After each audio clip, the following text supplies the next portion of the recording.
herzlich willkommen beim Ride Review Video Magazin. Ich bin's, Orochi. Ihr rechnet nicht mit mir, aber ich bin trotzdem da.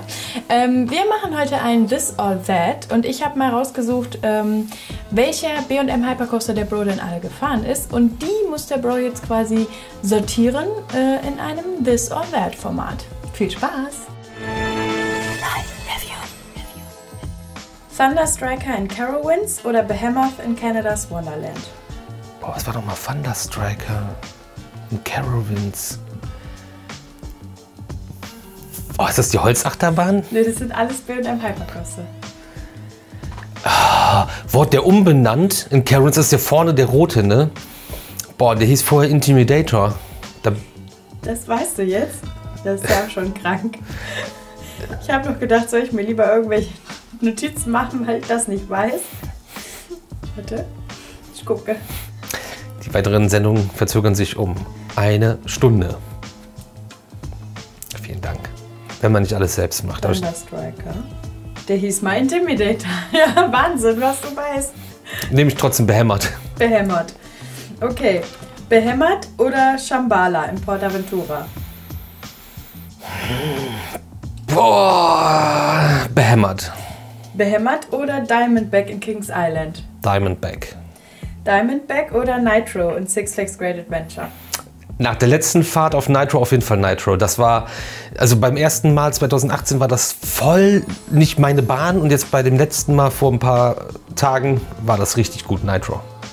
Nitro oder Apollo's Chariot in Busch Gardens Williamsburg? Oh, boah, das ist schon ein Busch Gardens Williamsburg, der ist schon cool. Der fährt da am Fluss, glaube ich, entlang am Parkplatz. Sind wir damals als erstes gefahren, als wir im Park waren, aber da war noch so ein bisschen Hustle wegen den On-Ride-Videos. Ich bleib bei Nitro. Nitro? Habe ich überhaupt noch Nitro? Ja, du hast noch Nitro. Nitro oder Silverstar im Europa? Nitro, ganz klar. Silverstar ist wirklich, ich liebe diese B&M Hypercoaster, aber irgendwie ist Silverstar so einer der schlechtesten davon. Nicht der schlechteste von denen, die wir gefahren sind, aber irgendwie fehlt da so ein bisschen. Aber muss ich auch noch mal fahren, das vielleicht noch mal zu validieren. Nitro oder Fury 325 in Carowinds? Fury 325 in Carowinds, auf jeden Fall. Was eine Wahnsinnsbahn, die durch 2 Staaten fährt, durch North und South Carolina und über dem Eingang her und unter dem Eingang drunter durch nochmal. Und wir hatten da richtig geile Night Rides bei Gewitter und wir hätten fast zu zweit alleine in der Front Row gesessen, hätten uns das On-Ride-Foto auch gekauft und dann kam ein so ein Keck aus der 2. Reihe und ist dann einfach nach vorne gesneakt. Weil das war eigentlich genau ausgekommen. Den würde ich heute noch. Fury 325 oder Candymonium im Hershey Park? Fury 325. Also Candymonium war auch sehr geil.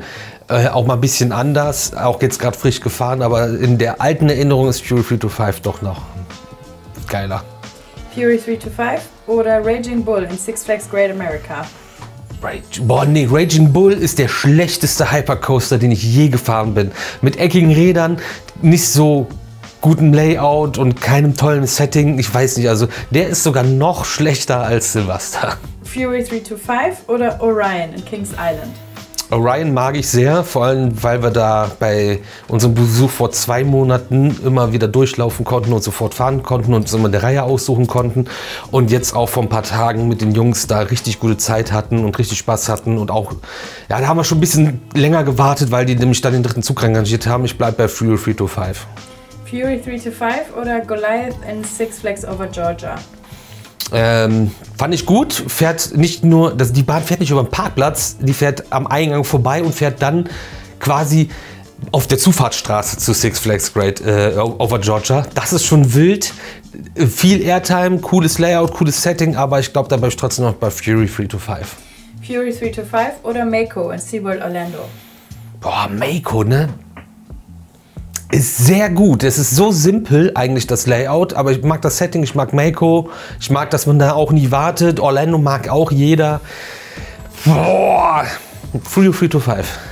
Fury 325 oder Leviathan in Canada's Wonderland? Oh, das war auf der Tour, die wir jetzt hatten, erster Ride und letzter Ride der Tour bei der Can America Tour, die komplett online ist inzwischen. Sehr emotionale erste Fahrt, weil wir uns sehr, sehr, sehr gefreut haben. Aber ich bleibe bei Fury 325. Fury 325 ist dein Sieger. Was ist euer Lieblings-B&M Hypercoaster von denen, die ihr gerade gehört habt? Das sind nämlich alle, die ich gefahren bin, wenn das richtig recherchiert wurde. Schreibt es gerne in die Kommentare. Und wenn ihr Bock auf mehr so Videos habt, lasst uns das wissen. Wir haben nämlich noch so ein paar Dinger im Petto. Ein paar Pfeile im Köcher und ein paar Asse im Ärmel oder so ähnlich. Ich muss gehen. Bing.